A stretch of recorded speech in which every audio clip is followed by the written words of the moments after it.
Welcome, mystery lovers. In this story, we step into the world of Tommy and Tuppence, a pair whose wit and courage have made them unforgettable. Tell us where in the world you're listening from. It's always a joy to see how far these mysteries travel. If you enjoy these mysteries, don't forget to like and subscribe. Your support helps keep new cases coming. Now then, shall we begin? If there was one thing Tuppence Beresford distrusted more than silence, it was a man enjoying it. Tommy, sprawled in his armchair like a contented cat, had been perfectly quiet for nearly 10 minutes, which in their marriage was grounds for suspicion. The faint hiss of the gramophone filled the sitting room of South Audley Mansions, a sound like steam escaping from a kettle that refused to boil. Tuppence looked up from her embroidery. "Tommy, darling, if that's your idea of a tune, I fear your ear's gone the way of your waistline." He didn't glance up. "It's not a tune. It's, well, nothing. That's what's odd about it." "Nothing?" He lifted the needle with exaggerated care. Blank. No music, no voice, no dance band, just this. He let the stylus drop again. The record sighed faintly, a ghost of a whisper, a tiny crackle, then silence. "Perhaps it's avant-garde," said Tuppence, rising to pour herself another cup of tea. "Modern art you can't hear. Very clever." "It came in the post this morning," he said. "No note, no label. I thought it might be one of those new novelty records. You know, a chap laughing or a dog barking." "Then either the dog's gone shy or the chap's dead," she observed. Tommy smiled faintly. The envelope was typewritten, no return address. "I thought perhaps someone meant it for Blunt's detective agency. A clue of sorts." She sipped her tea, eyeing the record as if it might start confessing. "You're hoping it's espionage, of course. Something thrilling and coded." He gave her a look. "Aren't you?" Before she could answer, the bell rang with its usual lack of restraint. The sound was immediately followed by a hearty knock, the kind of knock that suggested both familiarity and impatience. "Albert," said Tuppence. "No one else would risk breaking our door." Moments later, the Beresfords' long-time ally and part-time factotum bustled in, a newspaper sticking out of his pocket and a grin under his cap. "Afternoon, ma'am." "Afternoon, sir. I was in the neighbourhood. Thought I'd bring news straight from the front lines of the White Hart Inn." "Ah," said Tuppence, "that glamorous centre of espionage and spilled ale." Albert ignored the remark, his grin dimming slightly. "Funny thing, though. One of our guests, a Mr. Cyril Lane, music teacher from Bloomsbury, dropped down dead last night, right there in the private room. They say he was making some sort of recording with a fella from Millgate Studios." The teacup halted halfway to Tuppence's lips. "A recording?" "Yeah. All hush-hush," he said. "But the coroner reckons heart trouble." Albert frowned.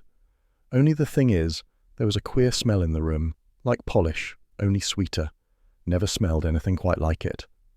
Tommy and Tuppence exchanged a glance that years of adventure had taught them meant the same thing, trouble dressed as coincidence.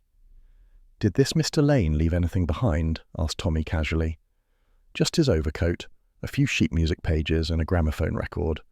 But the police took that, said it might be evidence." Tuppence leaned forward, eyes bright. "Evidence of what?" Albert shrugged. "No one said. Only the record didn't have any label on it, so maybe it wasn't what it was supposed to be."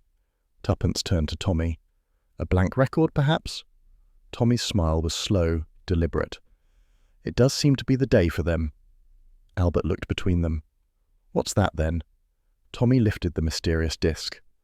"This arrived this morning. No note, no sound, just a whisper and a riddle." Albert's eyes widened. "Blimey, maybe they sent it to the wrong address." "Or exactly the right one," murmured Tuppence. Albert scratched his head. "Well, I'd better be getting back. There's talk the police will come round asking questions. If they do, I'll tell 'em I saw you both behaving respectable as ever." "Do," said Tuppence, "and they'll know you're lying." When he'd gone, the room felt smaller, the air faintly taut. Tommy replaced the record in its brown sleeve and set it on the mantelpiece as if it might explode. "So," said Tuppence, hands on hips, "we have a dead man, a blank record, and a mysterious smell. What do you propose to do, O master detective?" Tommy raised an eyebrow. "Listen again, of course." He returned to the gramophone, wound the handle, and lowered the needle with almost reverent precision. The room filled once more with the soft, static murmur, the sonic equivalent of dust dancing in sunlight. "Nothing," she said. "Wait." He tilted his head. "There's something under it, a faint rhythm, like speech but slowed." Tuppence crouched beside the table, ear almost touching the spinning record. The faintest ghost of a voice seemed to move through the static. It could have been imagination or memory, but both of them heard it. A breath, a whisper, 3 words. "Don't let them," then a hiss and silence. Tuppence looked up sharply. "Don't let them what?" He lifted the needle again. "That's all." "Tommy," she said slowly, "if that record came from the same place as Albert's dead musician, we've just eavesdropped on someone's dying wish." He straightened, meeting her eyes. "Or someone's warning." Outside, the evening bustle of South Audley Street carried on as usual. Distant motor horns, the echo of heels on pavement. Yet the cosy sitting room seemed to tilt slightly, as though the world beyond its windows had shifted. Tuppence took a deep breath. "We could, of course, mind our own business." "We could," Tommy agreed. They both waited for the idea to fade, which it obligingly did. "Millgate Studios," she said at last. "Tomorrow morning. I've always wanted to see how the other half records." He gave her a grin. "You realize this might be nothing more than a technical mishap, a defective pressing." "And yet," she said, gathering the tea things, "I feel our next cup is going to be poured somewhere rather less comfortable than here." As she carried the tray toward the kitchen, the gramophone needle still down gave a sudden sharp pop, a burst of sound so brief it could have been accidental. But Tommy froze mid-movement. Through the crackle, for just a heartbeat, there had been another whisper, different, distant. This time it sounded like laughter. He turned toward the empty record player and murmured, "Well, Tuppence, my girl, either we've bought a haunted gramophone, or someone's left us a message the police won't find." From the kitchen she called back, "Then I suppose we'd better make sure we're the first to decode it." The faint scent of her tea mingled with the sharp tang of shellac from the record, and for a moment the domestic calm reasserted itself. Chairs, curtains, the clock ticking steadily. But as Tommy switched off the gramophone and slid the record into its sleeve, he noticed something written faintly in pencil on the inner paper ring. 3 tiny letters, MS. He frowned. "Millgate Studios," he said aloud. From the kitchen came Tuppence's satisfied voice. Then it settled. "We start where the music stopped." The reception room of Millgate Studios smelled faintly of polish, cigarette smoke, and ambition. On the walls hung glossy photographs of singers caught mid-note, conductors with their batons frozen in immortal command, and a few smiling gentlemen who looked as though they might have been paid to look distinguished.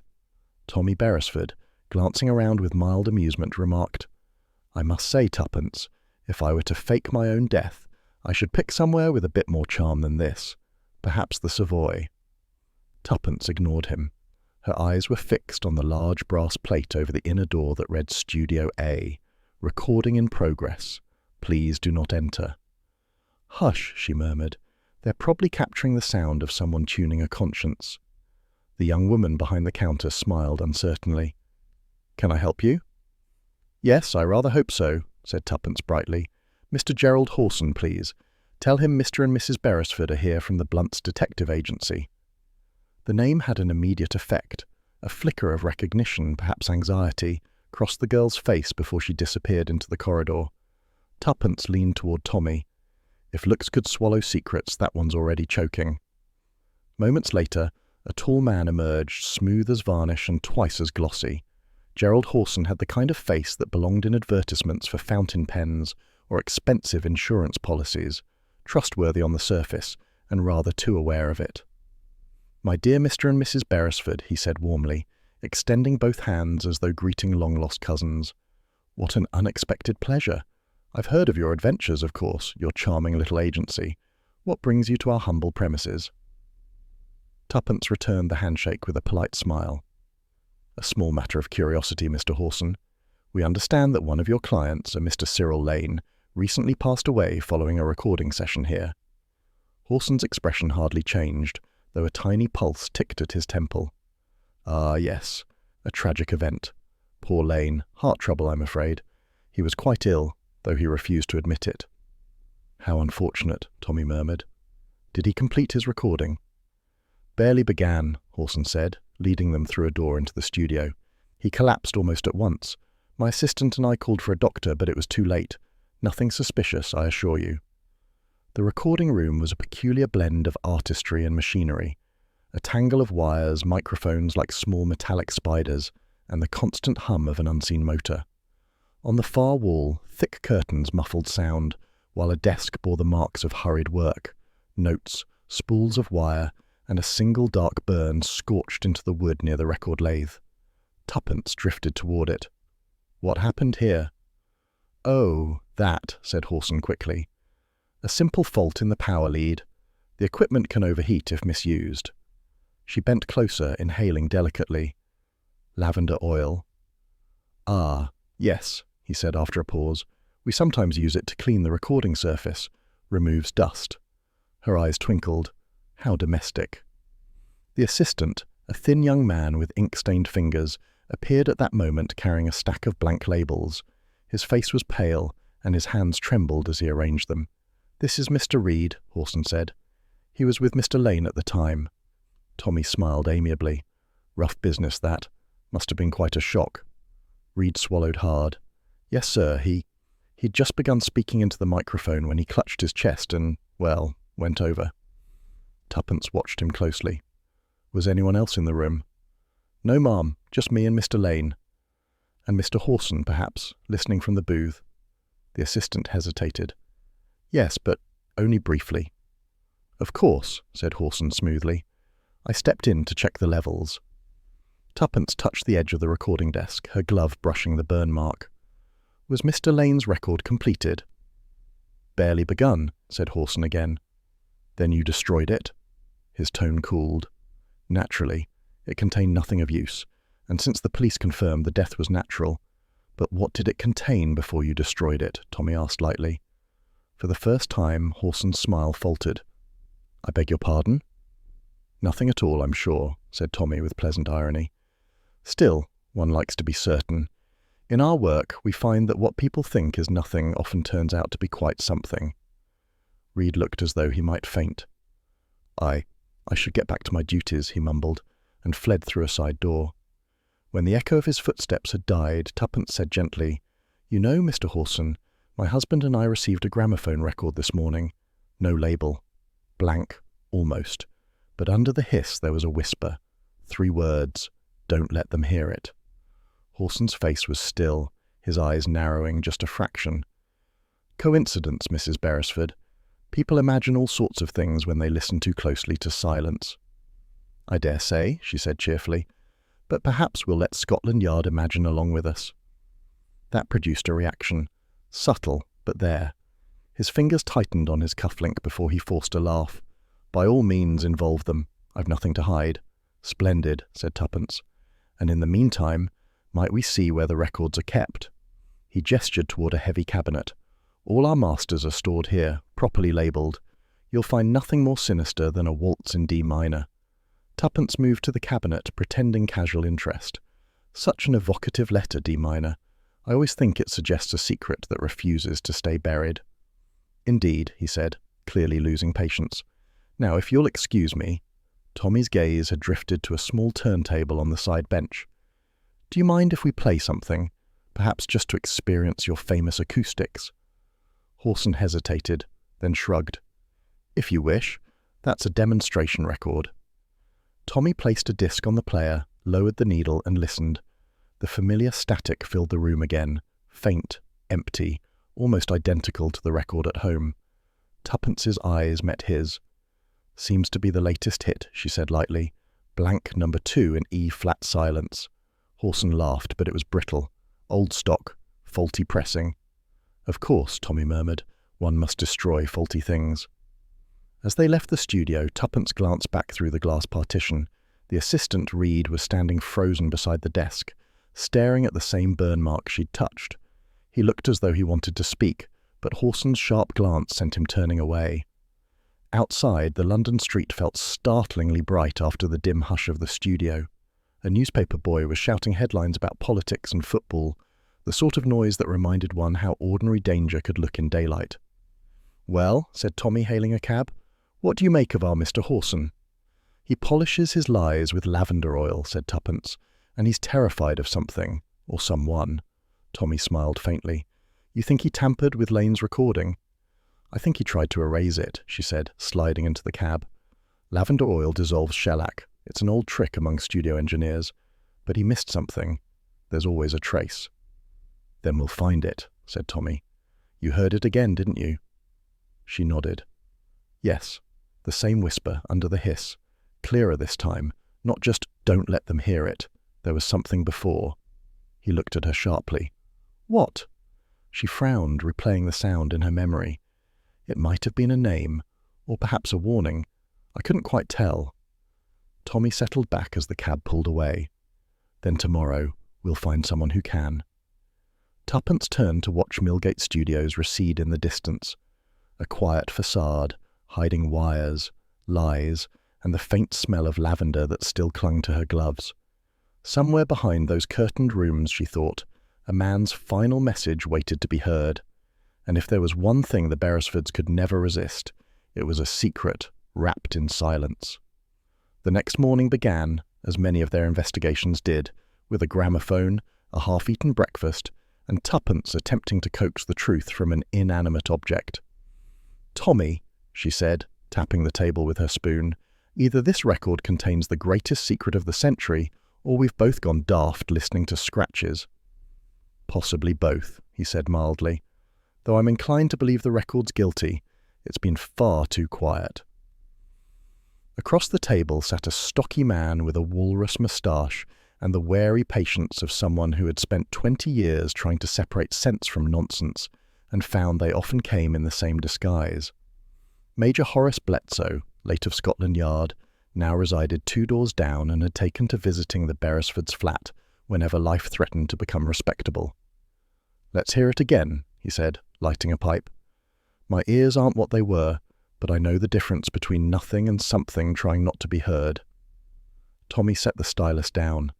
The faint hiss filled the room like a ghost clearing its throat. The whisper came again, faint, stretched, human. "Don't let them hear it." Bletsoe leaned forward, frowning. "That's no fault in the groove. Someone spoke into that microphone." Tuppence folded her arms. "And then someone tried to rub it out." Bletsoe nodded. "Quite possibly. We used to get fellows in the yard who'd scratch or melt negatives to hide a face. This is the same trick with sound." "Any idea who they might be?" asked Tommy. The Major puffed reflectively. "Could be anyone from jealous musicians to the Foreign Office. Depends what was on the record before it went blank." Tuppence tilted her head. "A message, perhaps? A confession? Or maybe just something not meant for broadcast ears?" Bletsoe's eyes twinkled. "Whatever it was, somebody didn't want you hearing it, which makes it worth hearing." The morning light filtered through lace curtains, turning the gramophone horn into a gleaming trumpet of secrets. Outside, a milk cart rattled by, its bells oddly cheerful. Inside, the Beresfords' sitting room held the peculiar hush of a stage before a second act. Tommy rose. "We'll need to know more about this Cyril Lane. A man doesn't die mid-sentence for no reason." "I can help there," said Bletsoe, knocking out his pipe. "Name came up once years ago. Lane used to teach piano to one of our junior clerks. Lived modestly in Kensington, never any trouble. But if he was mixed up with Horson's studio, he might have stumbled into something bigger than a sonata." "Then Kensington it is," said Tuppence briskly, reaching for her gloves. "And perhaps the landlady can tell us what he was playing before he went silent." Lane's lodgings turned out to be in a narrow terrace of respectable houses clinging to the idea of gentility like ivy to crumbling brick. The hall smelled of cabbage, floor polish, and a faint hint of loneliness. Mrs. Roper, the landlady, opened the door with the expression of one who has been preparing to disapprove all morning and is relieved to have the opportunity. She was small, round, and wrapped in an apron that might once have been floral. "Mr. Lane?" she repeated, ushering them in. Poor soul. Such a shock. Not that I was surprised. He'd been nervous lately, jumpy as a cat in November, always looking over his shoulder. Tuppence leaned forward. "Did he say why?" Mrs. Roper pursed her lips. "Said he had to meet someone. A lady, if you please. Came here twice that I know of. Elegant sort. Silver fox stole, gloves to the elbow, and perfume that could make you forget your own name. "Did she give it?" asked Tommy. "No, sir, though she left a cigarette case behind once, silver, monogrammed. I tried to return it, but Mr. Lane said he'd see to it himself, and then, of course, he didn't."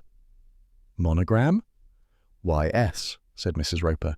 "Pretty engraving. I told him it wasn't proper, a young bachelor receiving mysterious ladies. He laughed. Poor boy always laughed when he was worried." Bledsoe, who had joined them for the outing, cast an experienced glance around the room. It was small and tidy, with a piano dominating one wall and a scattering of sheet music on the stand. A cup still sat on the table, the tea-ring marking where a nervous hand had trembled.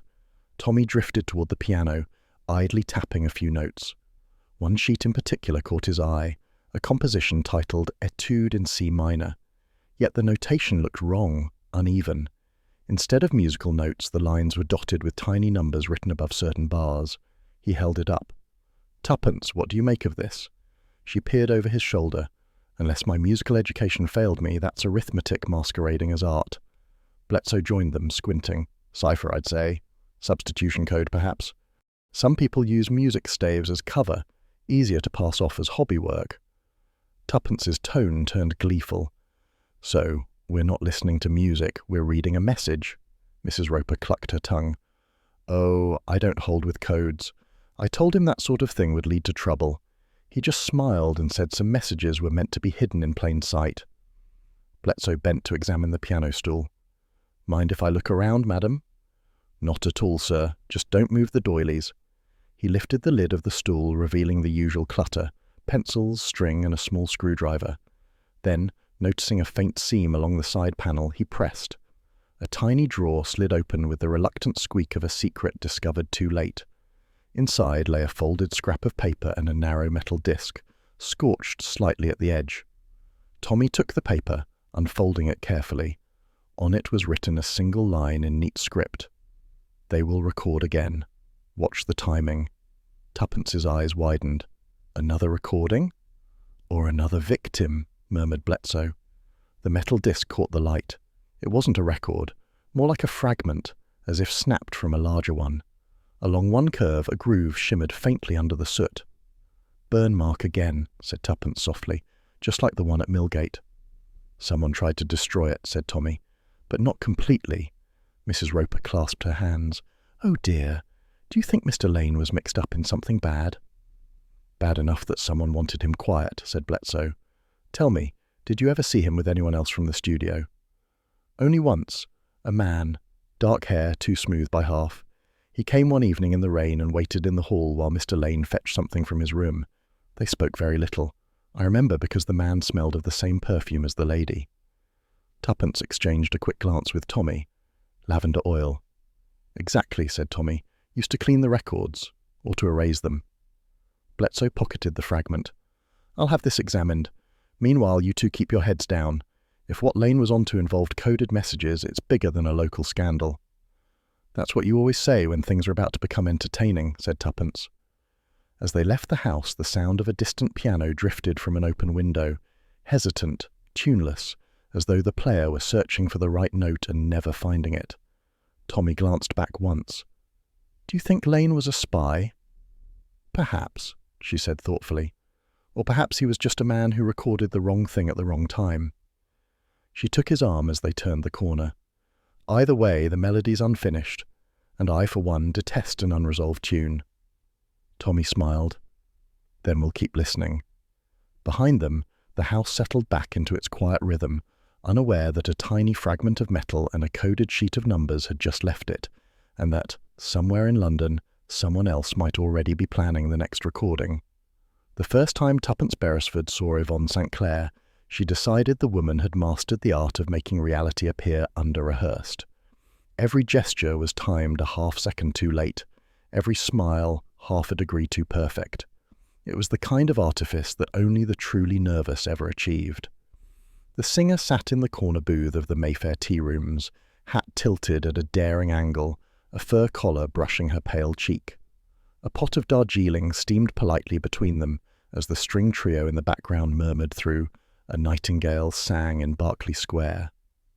"You understand, Mrs. Beresford," Yvonne said, stirring her tea without looking up, "that I agreed to this meeting purely to set the record straight. I never met Mr. Cyril Lane. I wouldn't have recognized him if he walked in here singing scales." Tuppence smiled in that pleasantly vague way that encouraged people to keep talking. "Of course, one simply hears things, and it's so tiresome not to confirm them. You did record at Millgate Studios, didn't you?" Yvonne's eyes flicked up, quick as a match strike. "Several times. Society engagements? Nothing secret about that. Mr. Hawson runs a respectable establishment." "So I gathered," said Tuppence lightly. "Though it's curious, one of his employees was found dead just after such a session. I do hope it hasn't disturbed your work." "Disturbed?" Yvonne gave a small, brittle laugh. "Hardly. People die every day. Tragic, of course, but life must go on." There was an edge beneath her words that didn't fit the teacup and glove setting. Tuppence let silence bloom for a moment, then began to hum, just a few bars from the coded Etude in C minor they'd found in Lane's room. The effect was electric. Yvonne's spoon froze mid-air, then clattered against the saucer. For the briefest instant, colour drained from her face before she forced a smile. "That tune! How odd! I haven't heard it in years." "I'm not surprised," said Tuppence smoothly. "It's unpublished." The singer's eyes narrowed. "What exactly is it you're implying, Mrs. Beresford?" "That perhaps you knew Mr. Lane rather better than you admit." Yvonne leaned back, crossing her gloved hands with the grace of a practiced liar. "I know nothing about him. I've already told Mr. Hawson as much." Tuppence's tone was sympathetic. "Oh, so you have spoken to him recently?" A pause. "Only professionally." "Of course. And yet Mr. Hawson told us you'd been ill." That landed like a mispitched note. "Ill?" she echoed sharply. "Yes," said Tuppence, innocent as air. "A touch of nerves," he said. "Stage fright, perhaps. I assured him you'd recovered splendidly." Yvonne's chin lifted, her poise snapping back into place. "I don't care for gossip, Mrs. Beresford. If you'll excuse me—" She began to rise, but Tuppence's voice stopped her. He also said Lane was helping with certain broadcasts, ones that weren't meant for everyone. That did it. The singer froze, one blue-gloved hand tightening on her handbag. When she spoke again, her tone was too smooth to be honest. "You must have misheard him. I've no idea what that means." "Then we're both lucky," said Tuppence brightly, "because if I had any idea what it meant, I'd probably be quite nervous myself." Yvonne forced a polite smile, gathered her bag and glided away. The scent she left behind, that same unmistakable lavender, lingered long after she'd vanished through the door. Tommy was waiting across the street, folded neatly behind a copy of the Times. As Yvonne emerged, he noted how her eyes flicked left, right and left again, the pattern of someone accustomed to being followed. When she turned the corner toward Piccadilly, he folded the paper and joined Tuppence. "Well?" he asked. "She lies charmingly," said Tuppence, "and she knows more about Lane's broadcast than she'll ever admit over tea." "Broadcasts, eh? Could tie back to those coded numbers. Maybe he was sending messages over the airwaves." "Possibly," she murmured. "But for whom?" Before he could answer, a taxi slid to the curb and Yvonne climbed in. As the car pulled away, Tommy caught sight of a man in a dark bowler hat emerging from a shop front. He hesitated just long enough to see the taxi turn, then followed on foot. Tuppence saw him too. "He's not walking like a man out for errands," she said. "No," Tommy agreed. "He's walking like a shadow." They split without discussion, Tommy heading for the underground entrance ahead, Tuppence looping back through the crowd to follow the follower. The platform at Green Park was a long ribbon of echoing tile and cigarette haze. Tuppence descended the stairs with the calm of a woman late for an appointment and took up position near a column. The man in the bowler hat stood 20 yards away, pretending to read a timetable while scanning the passengers. When the train roared in, she stepped aboard just as Yvonne's compartment doors slid shut farther down. The man followed, choosing the next carriage. As the train rattled through the tunnel, Tuppence caught a reflection in the window, his silhouette framed against the electric lights, steady and watchful. Her heart beat a little faster, though she smiled faintly at the absurdity. Spies, singers, blank records. It was almost like being young again. At the next stop, Yvonne disembarked. The man followed. Tuppence, not to be outdone, followed both. The chase wound through a warren of back streets before the singer slipped into a townhouse and vanished. The man lingered briefly outside, checked his watch, and then melted into the traffic. Tuppence noted the address, then turned for home, still faintly humming that strange melody under her breath. It was dusk by the time she reached South Audley Mansions. The hall porter greeted her cheerfully, but she barely heard him. Her mind replayed the afternoon like a gramophone skipping over the same bar again and again. When she unlocked the flat, the air inside felt wrong. Not cold exactly, but disturbed. A cushion out of place, a chair pulled slightly back, the faintest smell of lavender and something sharper, electrical, like a burnt filament. "Tommy?" she called. No answer. She moved through the rooms with careful quiet. Nothing seemed gone at first, until she reached the sitting room. The gramophone stood on its table, the dust cover askew. The record sleeve that had held the mysterious disc lay empty on the floor. The record was gone. Fortunately, they'd already made a safety transfer of the grooves that morning, Tommy's notion of precaution disguised as curiosity. Tuppence's pulse quickened. She crouched, scanning for any sign of forced entry, but the lock on the window remained unbroken. Whoever had come had used a key, or an expert's hand. A sound made her turn sharply. The door opened and Tommy stepped in, brushing rain from his hat. "Good heavens, what's the matter?" She exhaled. "You're late, and our visitor was early." He took in the scene with a grim nod. "Record?" "Stolen. And before you ask, yes, they left the smell behind." He crossed to the table, fingers brushing the faint smear of lavender oil on the wood. "That's becoming a signature fragrance." Tuppence straightened. "The lady in the blue gloves left a trail of it from Mayfair to our very doorstep. Whoever she's protecting, they've just decided to collect their property." Tommy frowned thoughtfully. "You think she tipped them off?" She might not have had to. She was being watched by a man in a bowler hat. Professional type. He followed her straight to a house off Park Lane. "Address?" She handed him a slip of paper. "Number 17, we'll call on them tomorrow, I think." He smiled faintly.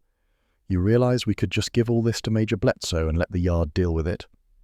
"And miss the fun? Don't be absurd." He chuckled, shaking his head. "You're incorrigible." "I'm consistent," she corrected. "Someone's playing a dangerous tune, Tommy, and we're dancing to it whether we like it or not." She crossed to the window and looked out into the darkening street. A taxi idled at the far corner.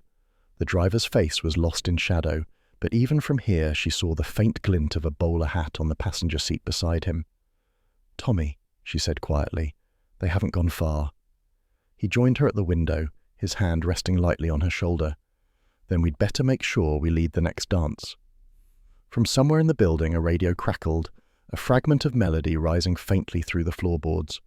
A woman's voice sang half a verse, then the signal slipped into static. Tuppence turned away, her expression tightening. "Do you hear it?" Tommy nodded. "A song without words." She glanced at the empty gramophone sleeve, and someone very determined to keep it that way. The first whisper came through the telephone. Tuppence had been dialing for the grocer when the receiver crackled like a tiny thunderstorm, and instead of a ring she heard a man's voice, faint, hollow, and repeating itself as though caught in a loop. Don't, hear it, hear it." She froze, pulse jumping. Then the line cleared abruptly and the grocer's bored assistant answered, "Hargreaves and Son, morning deliveries." Tuppence hung up, slowly. "Tommy," she said, stepping into the sitting room, "if you were planning to surprise me, it's working." Tommy looked up from the armchair where he'd been pretending to read the Times. "What's wrong?"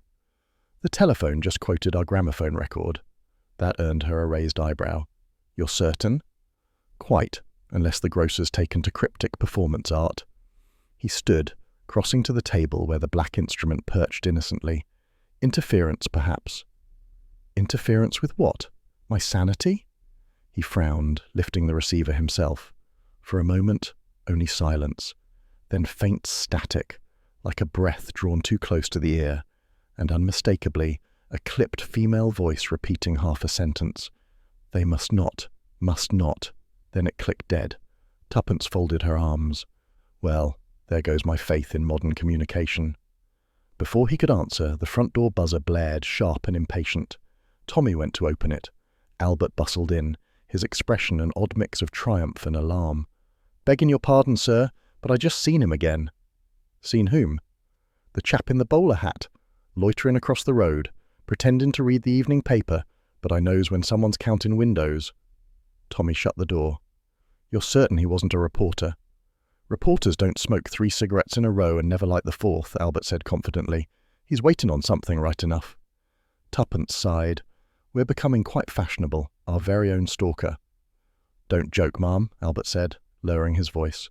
"After what happened at the studio and all them strange smells, I'd keep the curtains drawn if I were you." She gave him a reassuring pat on the shoulder. "Thank you, Albert. You're worth your weight in intrigue." When he'd gone, Tommy turned toward her, serious now. "We should tell Bledsoe." "I was about to suggest exactly that," said a voice from the doorway. Major Bledsoe stood there, solid and dependable as a barracks wall. He gave a small bow.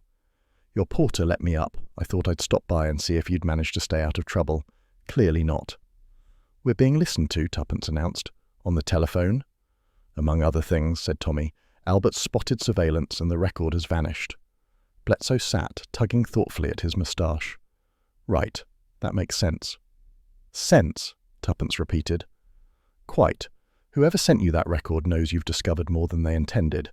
Lane's phrase, 'don't let them hear it,' could refer to the very people now watching you." Tommy poured 3 cups of tea. "We were planning a quiet day of domesticity. Now you're telling me we're in someone's espionage crossword." Bledsoe smiled grimly. "Then we'd best start filling in the clues. You said Lane worked at Millgate but also filed a complaint?" "Yes. According to Albert's gossip, something to do with misuse of recording equipment." "Then our next stop is the BBC," said Bledsoe.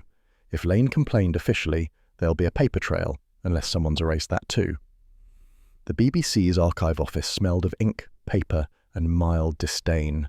Rows of wooden file drawers stretched into dim corridors where clerks shuffled like ghosts in cardigans. A bespectacled young man led them to a reading desk. "Cyril Lane, you said? Music department, subcontractor, 1948-49. He thumbed through index cards, frowned and produced a single sheet. "Complaint filed June 1949. Marked confidential, internal only." Tuppence leaned over. "What does it say?" He adjusted his glasses. "Alleges that certain private recordings were being altered and rebroadcast with foreign content.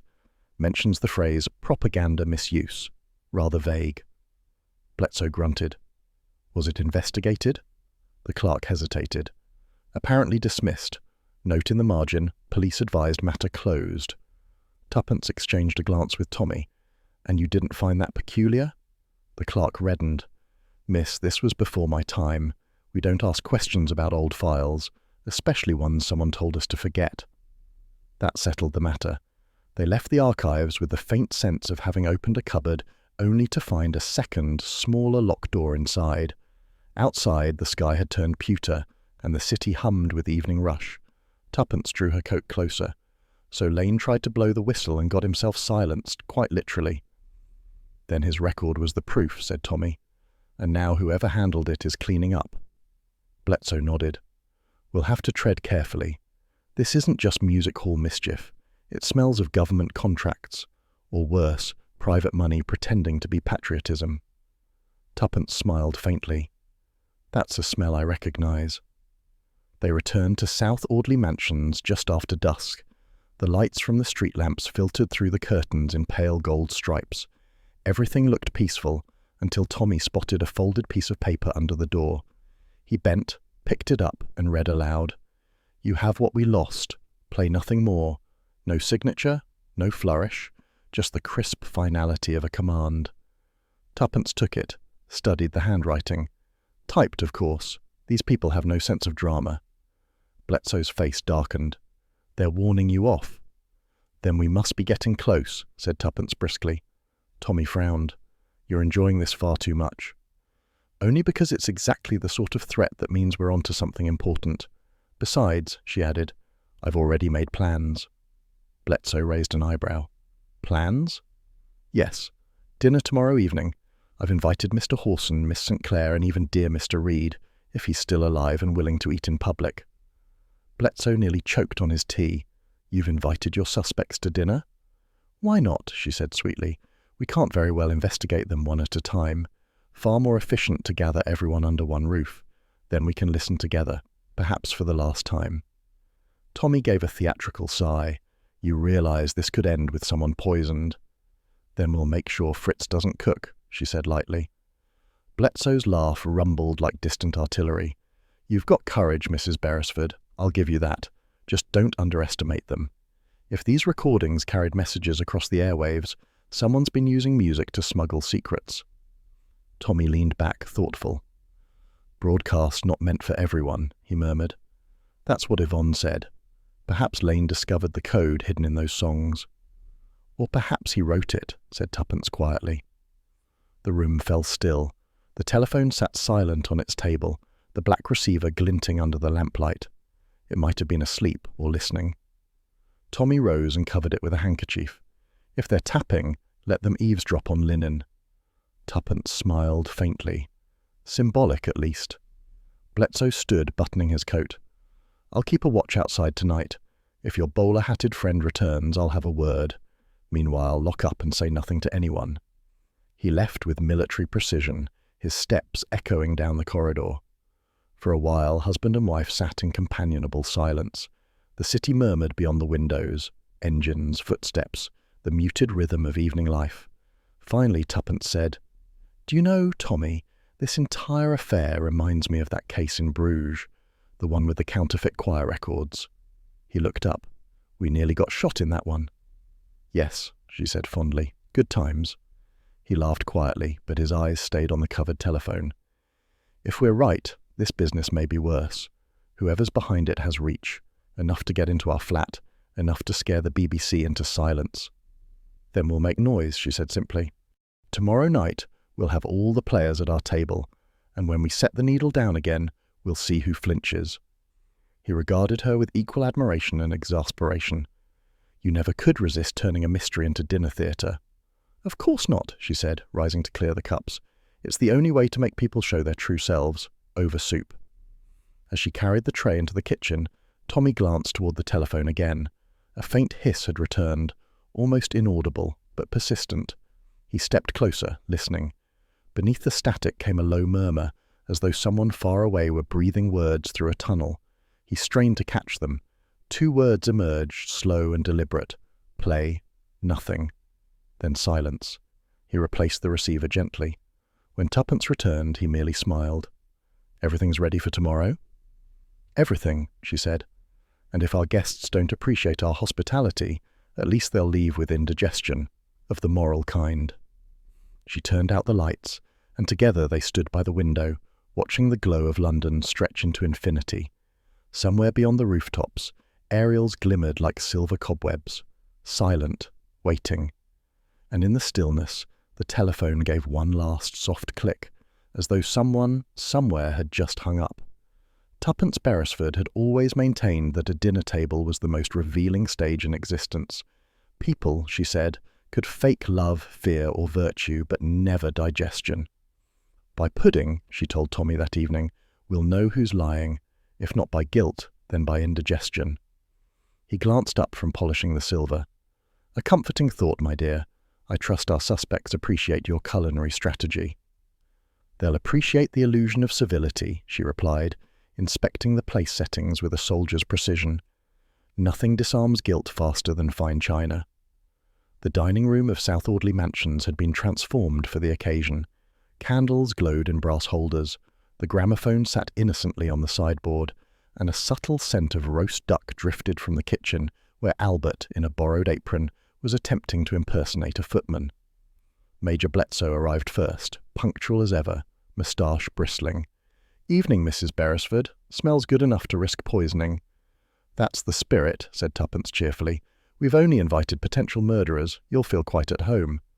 Comforting, he grunted, hanging up his coat. Next came Yvonne St. Clair, elegant as a film star in sapphire satin and, true to form, blue gloves. She swept in with a laugh just half a note too bright. My dear Mrs. Beresford, what an unexpected delight. When one receives an invitation from an amateur detective, one fears it's for interrogation, not dinner. Can't it be both? Said Tuppence lightly. Yvonne's laugh faltered for a fraction of a second, then recovered. I see you're a woman after my own heart, always performing. Behind her entered Gerald Hawson, urbane and self-assured, his smile polished to a boardroom shine. What a charming idea, Mrs. Beresford. A social experiment disguised as supper. Only the best kind, said Tuppence. Do sit down, Mr. Hawson. I'm curious to see how conversation flows among strangers connected by misfortune. Albert brought in the soup with a flourish that sloshed half of it onto Bledsoe's plate. Sorry, sir. Nervous hands. Perfectly normal, said Tuppence. Everyone's nervous tonight. The meal began pleasantly enough. Silver spoons clinked. Conversation ambled between trivialities. Tuppence spoke of concerts and radio broadcasts, coaxing Yvonne into discussing her latest engagements. Music is a strange thing, Tuppence said, stirring her soup. It can soothe or condemn, sometimes even kill. Yvonne's spoon paused mid-air. Kill, Mrs. Beresford? Oh, yes. Why, only recently I read about a man who died during a recording session, a Mr. Cyril Lane. Hawson's napkin twitched. Unfortunate business, he said quickly, but the poor fellow had a weak heart. So we've been told, said Tommy, leaning back, though I wonder what really happened during his final session. You were there, weren't you, Mr. Hawson? Hawson's eyes flickered toward Tuppence, then away. Naturally. I was supervising the recording. A tragic coincidence, nothing more. Curious, Tuppence murmured. Coincidences are rather like soufflés, best served seldom or not at all. Albert, hovering with the wine, coughed discreetly to hide a laugh. Bledsoe joined in the conversational fencing. You'd heard of Lane's complaint, of course. Something about misuse of recording equipment. Yvonne looked sharply at him. Complaint? Hawson's tone hardened. Baseless rumours. Lane was unwell and imaginative. The man saw conspiracies in tuning forks. Yet, said Tuppence, he left a record behind. A rather peculiar one. Hawson's fork froze. A record? Oh yes, she said airily. Blank at first, but not entirely. We discovered a faint whisper beneath the static. Static can play tricks, said Yvonne quickly. I once heard my own voice reversed on an old acetate. Terrified me. This was different, said Tommy. Someone whispered, don't let them hear it. Rather suggestive, don't you think? For a heartbeat, no one breathed. Then Yvonne's hand jerked, her wineglass tipped, shattering against the table edge. Scarlet liquid spread across the white cloth like a wound. Oh dear, said Tuppence softly. I do hope that wasn't the confession escaping. Yvonne forced a shaky laugh. Clumsy of me. Please, pretend it never happened. Hawson rose, dabbing at the spill with his napkin. Miss St. Clair has been under strain. This line of conversation isn't helping. Then let's change it, said Tuppence briskly, to something more entertaining. Albert brought in the main course with the solemnity of a priest. Duck à l'orange appeared, followed by a silence thick enough to slice. Bledsoe watched the suspects as if marking targets on a range. So, he said conversationally, you both knew Mr. Lane well. I've already said I didn't, Yvonne snapped. Hawson smiled faintly. I knew him professionally, nothing more. And yet you attended his funeral, said Tommy. Hawson's smile slipped. Pure respect for the craft. Tuppence sipped her wine. Curious. His landlady remembers a visitor after his death, someone collecting a silver cigarette case, engraved initials YS. Was that yours, Miss St. Clair? Yvonne's eyes blazed. You have no right. I have every right, Tuppence interrupted pleasantly, when murder seems to have borrowed our address book. The candles flickered. Outside, a car passed, its headlights slicing through the drapes for an instant before fading again. Tommy set down his fork. Perhaps we should make things clearer. You see, Mrs. Beresford and I didn't lose the original record at all. We made a copy. Hawson's complexion drained of colour. A copy? Yes, Tuppence said, smiling like a hostess offering dessert. And tonight, we thought we might play it. Yvonne stood abruptly. You can't. Why not? Tommy asked mildly. If it's merely static. She faltered. Because it's indecent to turn death into spectacle. Death often insists on an audience, Tuppence said. Fortunately, we have one. Bledsoe leaned forward, grinning like a man about to enjoy fireworks. Play it, Beresford. Let's see who jumps. Albert cleared the plates with remarkable speed, as though eager to exit before the explosion. Tommy fetched a small sleeve from the sideboard and placed it beside the gramophone. Major Bledsoe was good enough to return the fragment recovered from Lane's piano stool after the Yard examined it, Tommy said. Not the original, but enough for us to piece together what mattered. Tuppence struck a match and lit a fresh candle. The flame reflected in Yvonne's eyes, glassy and uncertain. "Proceed," said Bledsoe. Tommy lowered the needle. The room filled with soft hissing, the ghostly hum of something once alive. Beneath it came a faint rhythmic pulse, the beat of a man's voice underwater. Then, distinct and chilling, the words emerged. "They're changing the broadcasts. The music isn't ours anymore," Yvonne gasped. Horson rose half out of his chair. The voice continued, distorted but clear. "They'll erase us all." Suddenly the sound cut off. The gramophone needle scraped against silence. No one moved. "Lane recorded that before he died," Tuppence said softly. "Perhaps not of heart failure after all." Horson's voice cracked. "That's impossible. The record was destroyed." Tommy smiled. "We're quite good at reconstructing broken things." Before anyone could reply, the lights flickered. Once, twice. Then darkness swallowed the room. A chair scraped violently. Glass shattered. Someone cried out, "Tommy!" "I've got you." His voice came from the dark. "Stay still."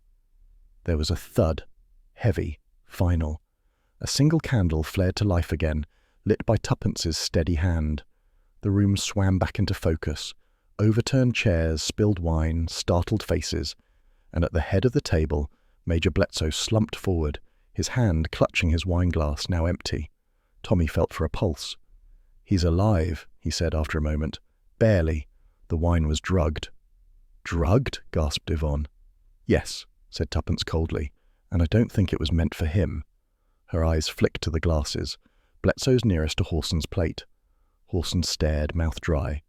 "You can't mean—" "Oh, I can," she said. "It seems our dinner party has turned literal. One guest already down."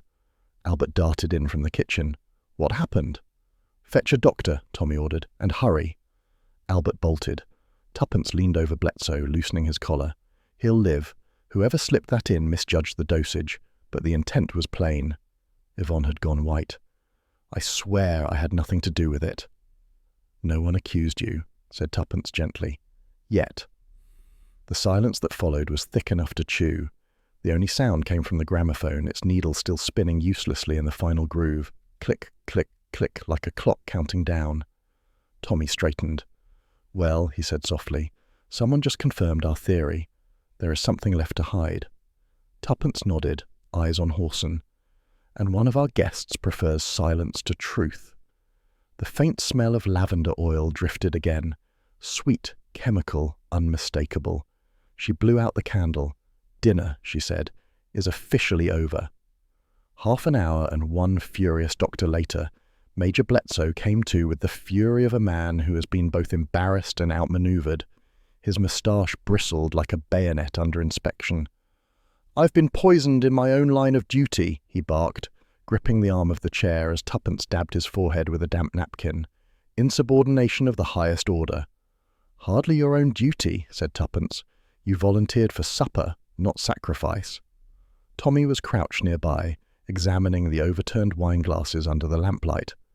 "It wasn't the bottle," he said thoughtfully. "Only one glass was dosed, yours, Major." Bledsoe glowered. "You're suggesting they meant to drug me specifically?" "I'm suggesting they meant to drug whoever sat in that chair," Tommy replied, "and you had the misfortune of being the decoy." "Which means," Tuppence added, "someone swapped places after the lights went out." She looked around the dining room, the remnants of their ill-fated dinner now resembling a still life of chaos. Candle stubs, wine stains, a napkin fallen like a white flag of surrender. When the lights came back, Horson and Yvonne stood frozen, then bolted for the door before anyone could stop them. The guests had been sent away in confusion, Yvonne tearful, Horson seething behind a mask of concern, Albert running for the doctor. Bledsoe growled, "Then our host at Millgate is a better player than I gave him credit for." "Oh, he's clever," said Tuppence, "but not clever enough to stop us from listening again." She crossed to the gramophone and lifted the second record sleeve from the table. The disc inside was plain, unlabeled, the one Tommy had meant to reveal before darkness swallowed their plan. "Let's see what was worth a blackout," she said. Tommy adjusted the tone arm and set the needle. The room filled with the low, crackling hiss again, only this time beneath it came a steady, rhythmic clicking. Not speech, murmured Bledsoe, leaning in. Code. Tuppence cocked her head. Almost musical, like a metronome with secrets. Tommy fetched the sheets of music from their briefcase, the ones covered in curious numbers rather than notes. He laid them beside the record player, eyes narrowing as he followed the pattern. Listen, he said, tapping along to the clicks. 2, 3, 5, some, pause, then 4, 1, 6. It's the same rhythm as these bars. Tuppence's eyes lit up. Then the numbers aren't random. They're coordinates of sound or something hidden in timing. Bledsoe frowned. You think this was how they encoded messages? Possibly, said Tommy. If a listener knew which song to record, the timing of these clicks could correspond to letters or numbers. Ingenious and nearly undetectable. Tuppence grinned. I'll make tea while decoding espionage. Nothing fuels cryptography like caffeine. You'd make a fine intelligence officer, said Bledsoe. I'd make a terrible subordinate, she returned, vanishing toward the kitchen. As the kettle hissed, Tommy bent over the sheet, marking intervals with a pencil. If each measure represents a day and each note a coordinate. Coordinates to what? Asked Bledsoe. He didn't answer immediately. He flipped open his pocket almanac, scanning dates and radio listings. Look here. These numbers could correspond to shortwave broadcast times. 2100 hours, 1500 kilocycles. These were the Foreign Service bands during the war.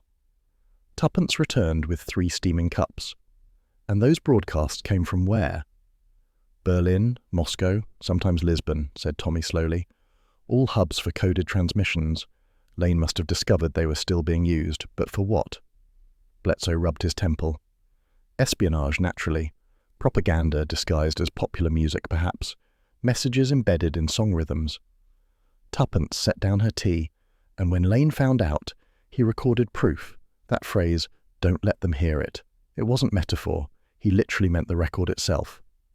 Tommy nodded grimly. And Horson's lot tried to erase it. When that failed, they erased Lane instead. Bledsoe drained his cup. Then this isn't just murder. It's treason. We'll need official hands on it, discreetly. Official hands tend to fumble, said Tuppence. We'll handle it quietly first. Besides, I'm rather fond of the drama. The Major groaned. You're both incorrigible. Efficient, corrected Tuppence. The next morning brought a crisp chill and an uneasy calm. The Beresfords returned to Millgate Studios under the pretext of retrieving a forgotten handbag. The receptionist, the same pale young woman as before, looked up nervously. Oh, Mrs. Beresford, Mr. Horson's not in today. Splendid, said Tuppence. Then perhaps Mr. Reed can help us. The girl hesitated. He hasn't come in either, not since yesterday. Odd, Tommy said lightly. Reliable assistants don't simply vanish. Did he leave a message? No, sir, only his coat still hanging by the door. Tuppence caught Tommy's eye. Then we'll just pop into the recording room ourselves, strictly out of gratitude. Before the girl could protest, they were already through the double doors. The studio looked the same as before, sound curtains, humming machines, the faint perfume of lavender oil. But now the air carried a charge of expectation, as though the walls themselves were listening. Tommy crouched by the recording lathe, examining the burn mark again. Someone spilled solvent here recently. Tuppence opened a drawer and pulled out a small notebook, half burned at the edges. Inside, scrawled in hurried pencil, were sets of numbers and times. She read aloud.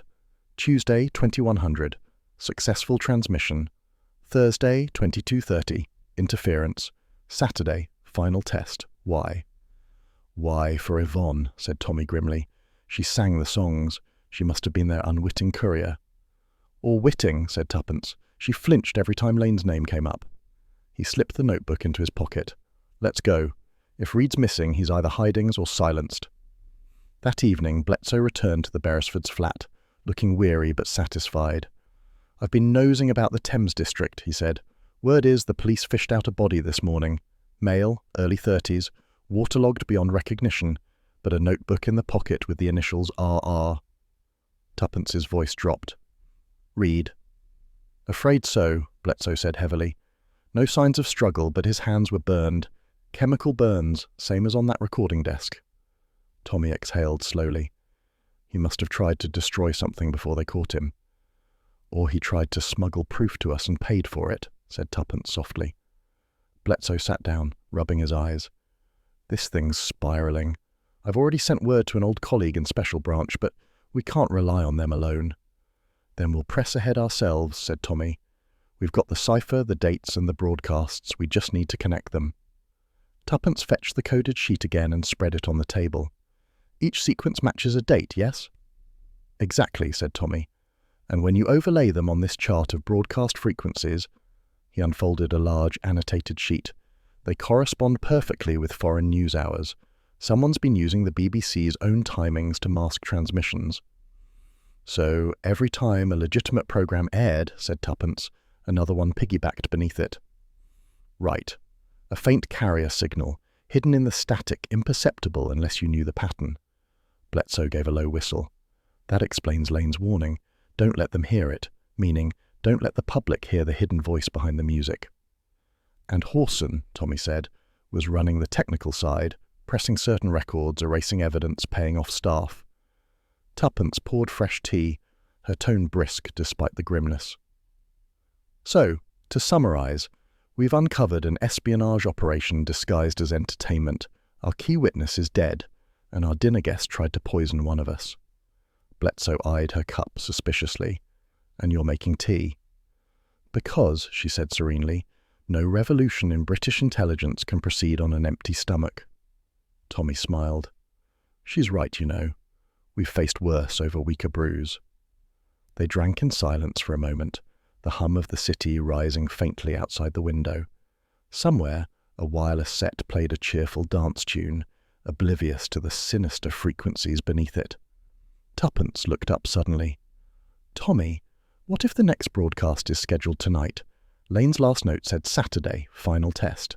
That's today. He checked his watch. And the BBC's Foreign Service begins at 9. If we can intercept that frequency, we might catch the transmission. Bledsoe stood. I can get us access to a monitoring room. An old friend at Broadcasting House owes me a favour. Tuppence rose, grabbing her coat. Then let's not waste time. If we wait, tonight's music might carry more than a melody. The monitoring room at Broadcasting House was small, lined with dials and humming equipment. A young technician in rolled sleeves looked up as they entered. Major Bledsoe's friends? He asked, clearly uncertain why he'd been dragged into this. Indeed, said Bledsoe. Mr. Beresford here has a theory about certain unauthorized frequencies. Tommy handed him the coded sheet. Can you tune into these kilocycles around 9 p.m.? The technician raised an eyebrow but adjusted the knobs. The air filled with static and snatches of voices, foreign, distant, dissolving into white noise. Nothing unusual yet, he said. Wait, Tuppence murmured. There, listen. A faint rhythm pulsed under the static, steady and deliberate, not random, Morse-like. The technician leaned forward. That's not part of the transmission. It's embedded underneath. Someone's riding the carrier wave. Can you translate? Asked Bledsoe. The man scribbled furiously on a pad. Grave. He stopped, startled. Grave? Tuppence's breath caught. Grave? As in serious or as in buried? The message continued. Grave Thames Embankment. Witness erased. Silence followed. Bledsoe stared. That confirms it. Reed's death was deliberate and broadcast as a warning. Tommy's voice hardened. Then they know we're listening. The technician looked pale. What do you want me to do, sir? Nothing, said Tuppence. For heaven's sake, nothing. We've drawn enough attention already. Bledsoe exhaled slowly. Tomorrow, I'll have Hawson brought in quietly. For now, go home, both of you. Lock your doors. But as they left Broadcasting House, Tuppence couldn't shake the feeling that somewhere, behind every radio speaker in London, a pair of unseen ears were listening right back. And as the night wind carried the echo of a dance tune from a passing taxi, she thought she could almost hear it, that faint clicking beneath the melody, like a heart still beating in code. The knock came just as Tuppence was setting out tea, a brisk, anxious rapping that sounded more like an accusation than a request. Tommy glanced up. Our next act, I presume? Tuppence opened the door to reveal Yvonne St. Clair, pale and trembling, her fur collar damp from fog. May I come in? She asked breathlessly. They're following me. Tuppence guided her in gently. Sit down before the drama turns into pneumonia. Who's following you, dear? Yvonne collapsed into the nearest chair. I don't know. A man from the studio, perhaps, or one of Horson's people. I saw him outside my flat and again by the cab stand. Tommy poured brandy instead of tea. Drink that and start at the beginning, preferably this time without the acting. She took the glass with shaking hands.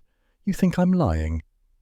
I think, said Tuppence, that you're frightened, and people who are frightened tend to rearrange the truth to make it less ugly. But tonight, you're going to tell us the real version. Yvonne hesitated, staring into the amber liquid as if searching for courage. Then quietly, I didn't kill Lane. I couldn't. He was my friend, almost the only honest one among them. Among whom? Tommy prompted. The studio men, she whispered. Horson and his partners. They used me, Mr. Beresford. My voice. Tuppence leaned forward. Used it how? They were sending messages, coded broadcasts to the continent. I thought it was for harmless experiments, sound testing for radio plays, but the lyrics I sang, they weren't ordinary words. Cyril found out.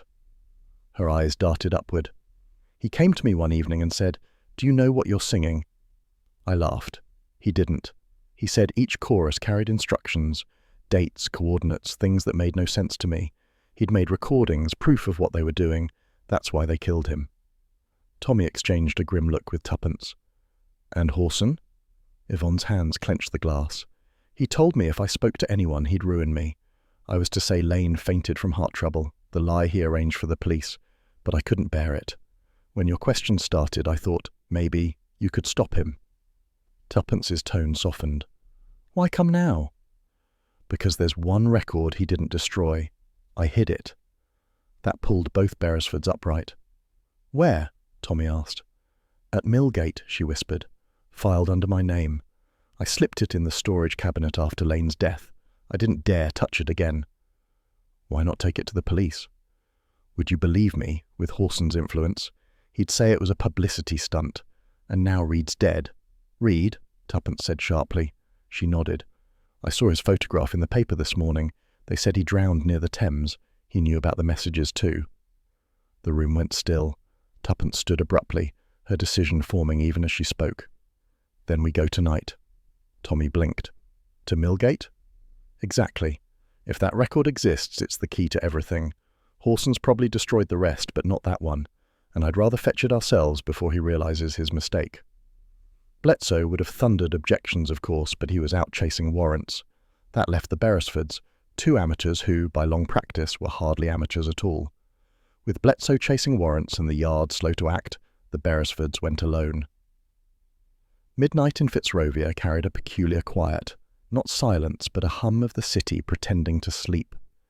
Millgate Studios sat wedged between warehouses, its sign a dull ghost in the lamplight. Tommy adjusted his scarf. You realize this is breaking and entering. Tuppence smiled faintly. Call it borrowing under duress. The front door, predictably locked, yielded to Tommy's patient work with a penknife and wire. The click sounded louder than it should have. Inside, the air was thick with polish and dust. The main hallway stretched ahead, dimly lit by a single emergency lamp. Somewhere in the distance, machinery ticked faintly, the heartbeat of a building that didn't know it was asleep. Watchman, whispered Tommy. There's always a watchman, she murmured back, but I doubt he expects house guests. They slipped along the corridor, their footsteps muffled by worn carpet. Tuppence's flashlight beam glided across posters of crooning tenors and grinning orchestras, each frozen mid-performance, the perfect disguise for treachery. Reaching the recording room, she pressed an ear to the door. Silence. She turned the handle slowly. Inside, the studio looked exactly as before. The curtained walls, the cluttered tables, the lathe that had burned itself into their suspicions. Only now the shadows seemed deeper, the air heavier with the scent of oil and metal. Tuppence went to the filing cabinet marked Vocal Masters. She said it was under her name. St. Clair, why? Tommy took up a position by the door.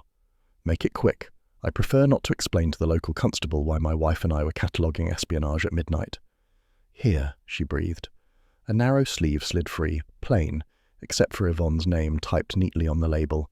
She held it up like a holy relic. "Got it." "Splendid. Let's—" He froze. Footsteps echoed faintly down the hall. Slow, measured. Tuppence's whisper was a thread. "Watchman." They ducked behind the heavy sound curtain just as the door opened. A lantern beam swept across the room. A man's voice muttered, "Blasted power keeps flickering again." The beam lingered on the desk, then moved toward the cabinets. Tuppence's hand closed around Tommy's arm. The watchman yawned, scratched his chin, and turned back toward the corridor. The door shut. Only when his footsteps faded did she release her breath. "That was educational," Tommy grinned. "I haven't felt this youthful since we burgled that chemist in Bruges." "Less reminiscing," she whispered, slipping the record into her handbag. "We have what we came for." Back home, the tension hadn't entirely lifted. The record sat on the gramophone like a coiled snake. "Moment of truth?" asked Tommy. "Moment of revelation," said Tuppence, lowering the needle. Yvonne's voice filled the room, rich, haunting, heartbreakingly pure. She sang a waltz they didn't recognize, the melody slow and yearning. Tuppence listened, brow furrowed. "That's not a coded song. It's too emotional." "Wait," Tommy said. "Listen under it." They both leaned closer. Beneath Yvonne's clear tones ran another sound, faint, almost hidden, a man's voice murmuring behind the music, like an echo from the wall itself. "Can you make it out?" Tuppence turned the volume higher. The hiss grew louder, the words clearer. "Destroy the rest." Then silence. Tommy straightened slowly. "That wasn't Lane." "No," Tuppence agreed. "Too controlled, too deliberate. That was Horson."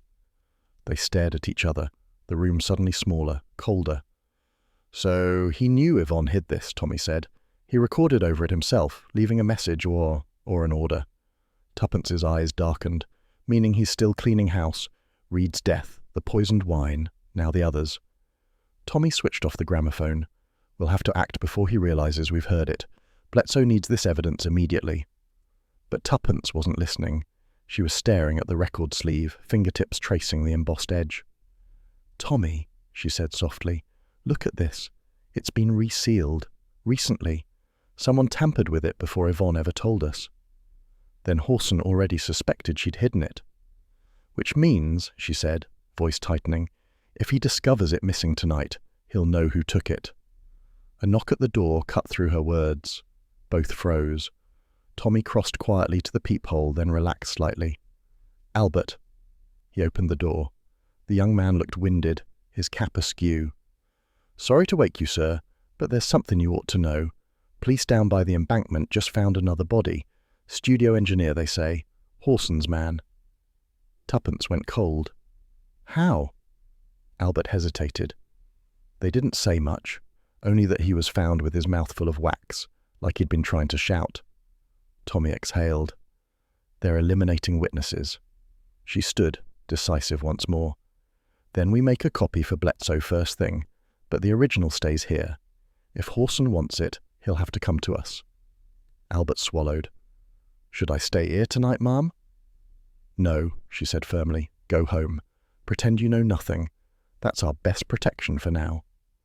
When he'd gone, Tommy locked the door and turned to her. "You realize we're past the point of curiosity?" "Good," said Tuppence, setting the record carefully into its sleeve, because curiosity was never enough to catch a murderer. She blew out the lamp. The room fell into shadow, but from the street below came the faint sound of a wireless in a passing taxi, a familiar melody, soft and distant, Yvonne's voice, singing the same waltz. Tommy looked at her sharply. "That song, it's on the air." Tuppence's heart quickened. Then the transmissions begun again. They stood side by side at the window, listening as the tune drifted away into the night. Somewhere out there, the hidden voice might still be whispering, "Destroy the rest." And for the first time, Tuppence understood. The music itself was lying. Morning found Tuppence watching the gramophone like a suspect. Silence, she decided, was merely guilt holding its breath. This particular morning, the silence of South Audley Mansions was broken only by the faint clink of china and Tommy's careful tuning of the gramophone. The record, sat gleaming on the turntable, its grooves catching the sunlight like a spider's web of secrets. Tuppence stood by the mantel, arms crossed. He'll come. Men like Horson always do when they think they're the ones controlling the scene. Tommy smiled faintly. You've baited bigger fish, but never one quite so fond of microphones. Flattery will do nothing for your nerves, she said. And remember, once he steps in, the play begins. Curtain up, lights on, no improvisation unless absolutely necessary. A knock came precisely on the stroke of 11. Tuppence straightened, her smile bright and civil. Showtime!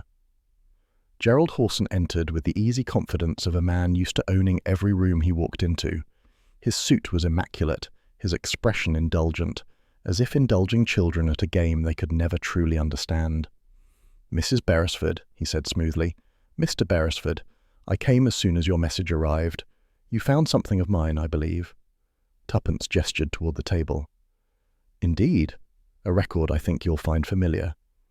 He examined the sleeve she slid toward him. Yvonne's name, yes. Her master copy. We've been searching for this. Frightfully inconvenient, its disappearance. Thank you for your honesty.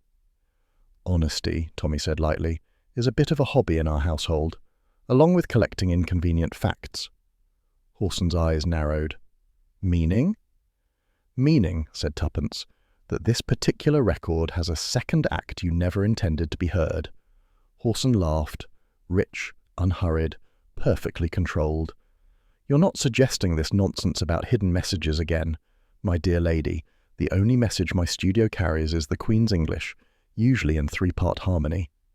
Tuppence smiled. Then you won't mind a demonstration. Before he could object, Tommy pressed the switch. The record began to turn, the familiar hiss filling the room. Yvonne's voice poured out, sweet and melancholy, the same waltz that had haunted their dreams. Horson leaned casually against the wall, the very picture of amused tolerance. Charming, isn't she? But then, beneath the melody, came the second voice. It rose slowly, like a ghost rising through the music. If Lane talks, he dies. Erase the proof.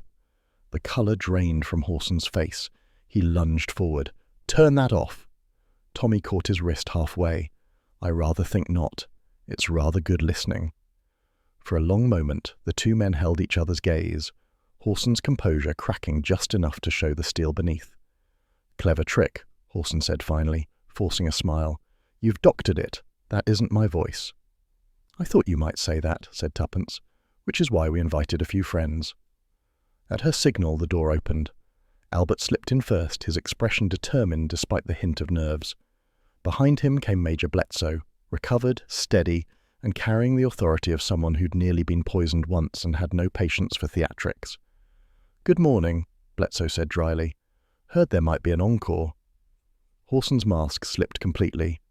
You people have no idea what you're meddling in. You think the police will believe you? A ghost voice on a gramophone? They might, said Tommy, especially when it's paired with the technician's logbook, Lane's notes, and the coded frequencies we've already handed to the authorities. Bledsoe stepped closer. And if they don't, the Foreign Office will. They don't take kindly to traitors who sell broadcast time to enemy contacts. Horson straightened, defiance returning. You can't prove anything. A song that speaks twice? Who would believe it? That's the trouble with liars, said Tuppence. They always forget that truth can be recorded. She reached under the table and lifted a small portable reel-to-reel machine. We made our own copy, Mr. Horson, of this entire visit. His expression flickered, fury, disbelief, calculation, before settling into something colder. You've overplayed your hand, he said softly. You think your toys will save you? I built that studio. I know how to erase a voice better than anyone. And before anyone could move, he lunged again, not for the Beresfords, but for the gramophone. The needle screamed across the record, slicing the melody into chaos. The disc snapped in half with a sharp, brittle crack. For a heartbeat, no one moved. The room filled with silence, thick, terrible, final. Then Tommy exhaled. Well, he said, that seems symbolic. Tuppence's voice was calm but trembling with restrained anger. You've destroyed evidence, Mr. Horson, but you've also just provided a far better one. Albert had already stepped behind him, pinning his arms in a surprisingly capable hold. I used to work the docks, he grunted. You pick up a few tricks.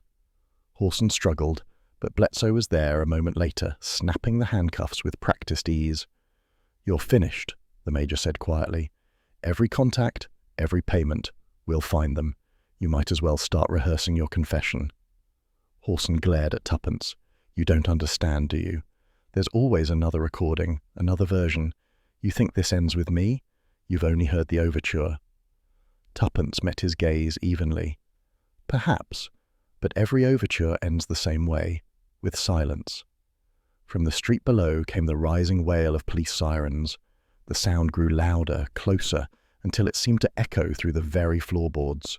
Hawson laughed once, bitter and low. "They'll never find it all," he said. "Lane thought he could stop us too, and look where he ended up." Tuppence's tone softened, almost pitying. "Yes, in the river, but at least he tried to do the right thing before the end." She nodded to Bledsoe, who guided the man toward the door. "Take him down before he decides to sing." When the door closed, the silence that followed was strangely gentle, like a curtain falling after a performance that had gone on too long. Tommy surveyed the shattered gramophone. "That was our best machine." Tuppence knelt to gather the fragments of the broken record, each shard catching light like black glass. A fitting end, perhaps.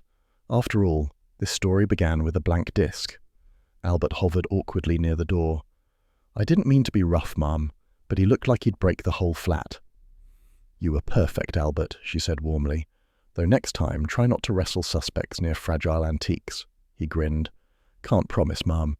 You've got a habit of attracting the dramatic ones." When he'd gone, Tuppence sat beside Tommy on the edge of the sofa. For a while they said nothing. Only the faint hum of the city beyond their window filled the space between them. Finally, Tommy said quietly, "You think Lane knew what would happen to him?"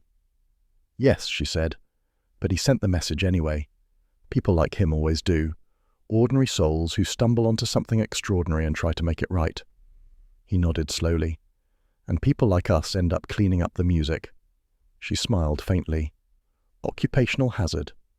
The door opened again. Bledsoe reappeared, hat in hand. "He's in custody. They'll question him tonight. And before you ask, yes, your recording is already duplicated and logged." "Then it's done," said Tommy. "More or less," the Major said, "though I imagine the press will have a field day once they learn Britain nearly had its own symphony of spies." Tuppence rose, smoothing her skirt. "Let them write their stories. Just leave out the bit where we nearly got ourselves killed." Bledsoe chuckled. "Mrs. Beresford, that part's impossible to omit." He tipped his hat. "You've both done good work." When he was gone, the quiet returned once more. Not threatening now, but peaceful, earned. Tommy leaned back, eyes half closed. "Do you realize," he murmured, "that every time we promise a quiet month, someone ends up poisoned, drowned, or encoded in music?" "Then perhaps next time," said Tuppence, "we'll try something simpler. A crossword, perhaps," he chuckled. "Knowing us, it'll be one that leads to murder." She laughed softly, then grew reflective. "You know, Tommy, there's something terribly sad about all this. Lane's death, Yvonne's guilt. They were only notes in someone else's song." "Maybe," he said gently, "but at least we've changed the tune." The morning light caught on the broken record fragments spread across the carpet. Tuppence reached down and picked one up, a thin crescent of black shellac, its edge smooth and glinting. She turned it in her fingers, thoughtful. "Funny thing about sound," she murmured. "Even when you break it, the echo lingers." Tommy smiled. "So does truth." Outside, the sirens faded into distance, replaced by the ordinary rhythm of the city. Footsteps, a car horn, the trill of a radio somewhere playing Yvonne's voice once more. This time, untainted. Tuppence closed her eyes and listened. And for the first time since the blank record had arrived on their doorstep, the silence that followed felt honest. A week later, on the coast, the sea, when it isn't trying to impress, makes the best confidant. It murmurs, it listens, and most of all, it forgives. Tuppence stood at the edge of the promenade, her scarf tugged lightly by the salt wind. The town of Marcomme-on-Sea spread before her, pastel boarding houses, a line of quiet tea shops, and the eternal sigh of the tide against shingle. The war years had taken its crowds, the decades since had taken its grandeur, but there was a peace here that couldn't be rehearsed. Tommy joined her, hands in pockets, looking faintly out of place in his city coat. "You're sure she'll see us?" "She agreed by telegram," Tuppence said, "though she signed it Miss Vale. I suspect that's the seaside version of starting over." He nodded toward the row of beach huts. "Which one's hers?" "The blue one, naturally. She was always fond of blue." They walked the short distance down the pebbled path. A seagull cried somewhere above, sharp and lonely. Outside the hut sat Yvonne St. Clair, or Miss Vale now, wrapped in a plain cardigan, her once glamorous hair pinned simply beneath a scarf. She was pouring tea from a chipped pot, the steam rising in soft white curls. She looked up as they approached, and a smile broke through the cautious calm of her expression. "Mr. and Mrs. Beresford, I wasn't sure you'd come." Tuppence's answering smile was warm but measured. "You didn't really think we'd let the curtain fall without a proper encore, did you?" Yvonne laughed, a small, uncertain sound, but genuine. "I suppose not. Do sit down. I'm afraid the orchestra here consists of one teapot and the occasional gull." Tommy took the offered seat on an upturned crate, perfectly adequate as orchestras go. At least they're on key. She poured the tea with steady hands. The faintest trace of perfume, lavender still, though softer now, drifted on the breeze. "I heard about Horson's arrest," she said quietly. "They say he's already naming names." Tuppence nodded. "Bledsoe says the net's spread wider than they thought. Lane's name is being cleared. It'll be in the papers within a week." Yvonne's eyes filled, not with tears, but with something older, relief perhaps, tangled with guilt. Cyril was a good man, too serious, too moral for that world. I told him to keep quiet, that people like Horson always win, and he said, "Not if someone listens properly." I didn't understand then. Tommy's voice softened. "You do now." "Yes." She set her cup down, staring out at the horizon. "He made us all instruments, all of us who worked for him. Notes to be played, words to be twisted. And you—" She turned to them, her voice trembling. "You gave us back our own voices." For a moment, the only sound was the steady rhythm of the waves. Tuppence reached across the table, covering the singer's hand. "You were brave to tell the truth, Yvonne. Don't forget that." Yvonne gave a small, wistful smile. "Bravery's a word people use when the danger's past. I was terrified. Still am, some days. But here," she gestured to the sea and the quiet town, "it feels distant, like another life that belonged to someone else." Tommy finished his tea. Perhaps that's the trick, then, to start new verses when the old songs end. She looked at him thoughtfully. "And what about you both? Will there be more songs?" "Oh, certainly," Tuppence said, "but with fewer spies and better tea." That earned a laugh, lighter this time. "If you ever find yourselves back in London," Yvonne said, "you might listen to the wireless on a Sunday evening. They play old dance tunes now, cheerful, harmless things. It's strange, isn't it, how music can be used to destroy or to heal depending on who's listening." "Strange," said Tuppence, "and perfectly human." She rose, smoothing her coat. "We should go.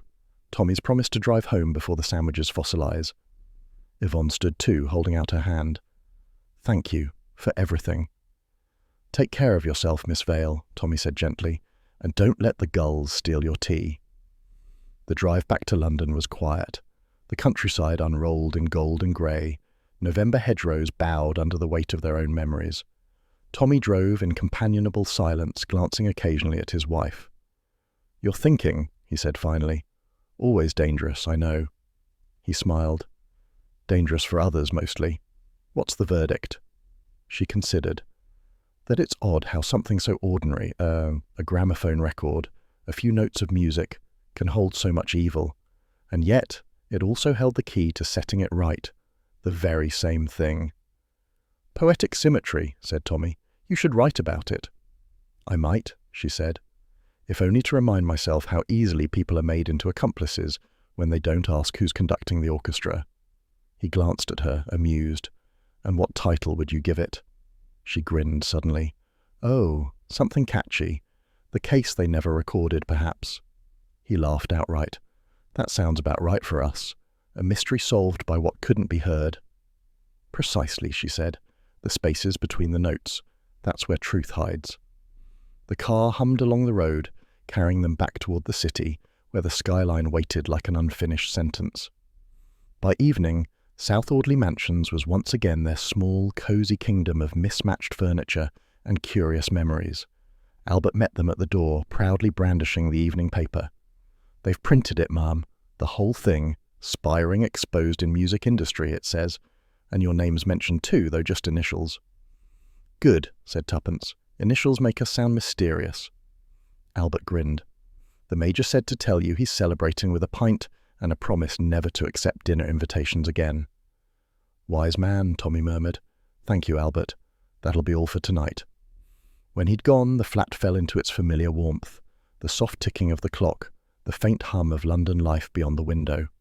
Tuppence went straight to the corner where the gramophone stood. Its wooden casing had been repaired, the crack neatly sealed. She held up a new needle between her fingers. "Shall we?" she asked. Tommy looked up from the paper. "Another round of coded espionage?" "No," she said with a smile. "A dance tune, something harmless to clear the air." She fitted the needle, wound the handle, and set the record spinning. The first notes were bright and old-fashioned, a lilting foxtrot they hadn't heard since before the war. The kind of song that made you believe the world was capable of simple joys again. Tuppence swayed slightly as the music filled the room. "You know, Tommy, there's something terribly comforting about this. No messages, no secrets, just melody." He crossed to her and offered a mock bow. "Mrs. Beresford, may I have this dance?" She laughed, but took his hand. They moved slowly across the carpet, careful of the furniture, laughing when they bumped into the armchair. The city noise outside faded. Only the record played on, crackling and alive. When it ended, Tuppence lifted the arm and let the silence settle again. Tommy, still holding her, said quietly, "Do you ever feel it, Tuppence, that what we do matters, but only in small ways? We tidy up corners of the world that no one ever quite notices." "Yes," she said softly, "but perhaps that's the best kind of work. Quiet victories." He smiled. "A pity there's never applause." She tilted her head. "Who needs applause when we've got tea?" They laughed together, and she moved toward the kettle, the domestic ritual grounding them both. Outside, the first lights of evening blinked to life, and a gramophone played faintly in a neighbouring flat, the same tune echoing through the building as if the city itself were joining their dance. Tuppence poured 2 cups, her voice gentle. "You know, Tommy, I keep thinking of that phrase, the case they never recorded. It's true in another way. All the things people don't say, don't confess, those are the real mysteries." He took the cup from her, his expression thoughtful. "And maybe it's just as well they aren't recorded. Some truths are better lived quietly." She smiled. "Perhaps, but it's good to know we listened when it mattered." They stood by the window, cups in hand, watching the city glow. Somewhere below, a car horn blared, a vendor called out, a radio crackled. Ordinary London music, ordinary life returning. The gramophone, still humming faintly, gave a last soft click as it reached the end of the record. Tuppence glanced at it and whispered, "The song they'll always remember." Tommy slipped an arm around her shoulders, and not a note of it written down. The city outside pulsed with quiet rhythm, the kind that belongs to those who've heard too much and learned to treasure silence. And as the Beresfords stood together in the amber glow of their sitting room, the mystery that had begun with a blank record finally resolved itself, not in sound, but in peace.